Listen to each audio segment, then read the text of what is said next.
Christian Agenda, chapter 12, always help. Faced by the night, do not reproach its darkness. Learn to disperse it with light. To condemn the swamp is useless. Help it become purified. On a stony road, do not throw rock at others. Employ the stone in useful works. Avoid condemning the clamor of others. Teach a profitable lesson with your silence.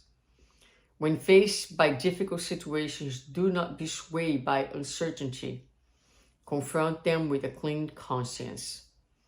It is usually useless to blame the thorn bush. Remove it with kindness. Do not criticize the barren ground. Fertilize it instead. Do not reproach the desert. Help to dig a well under the burning sand. There's no advantage in disapproving when everyone else disapproves. Help your brother with a good word. It is always easy to observe and identify evil. However, what Christ expects from us in the discovery and cultivation of the good so that the divine love may be glorified. This is a beautiful, really beautiful lesson. Always help. So we live in a world that we have plenty people identifying mistakes, identifying errors, criticizing, blaming, being destructive in their approach, really not reaching out with a helping hand or a kind heart. So we live in a world that is already plenty and full of harshness, of hostility, of a negative, diminishing approach to things. What the lesson is inviting us is to be different, is to be actually helpful. So there's no point to, when facing the night, to spend so much time reproaching the night and criticizing the night and kind of,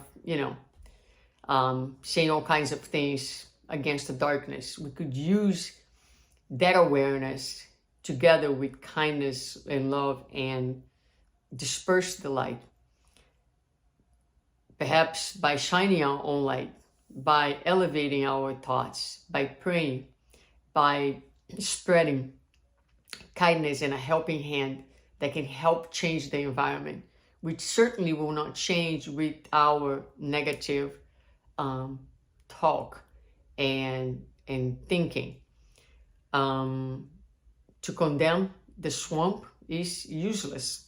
We're not really doing any good. We're not bringing anything different. We are throwing trash on trash. So it's much more useful if we can start doing something to change the nature of that environment.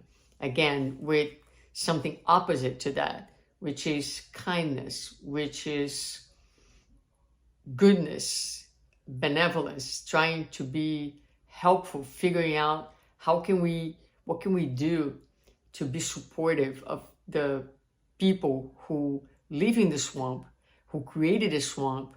How can we educate their minds? How can we empower them to build a different environment for themselves?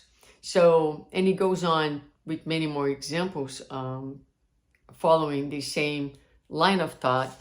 And it's going to end up by saying, right, there is no advantage in disapproving when you're doing just what everyone else is doing, disapproving. It's always easy to observe and to identify evil. However, what is that Christ expects from us is the discovery and cultivation of good so that divine love may be glorified. So this is a great invitation and a great challenge for the week ahead of us. Today is Sunday. I'll be putting that tomorrow morning for all of us and setting up the intent to, instead of approaching things from a critical point, try to bring kind and love to everything and everywhere we go and things that we do.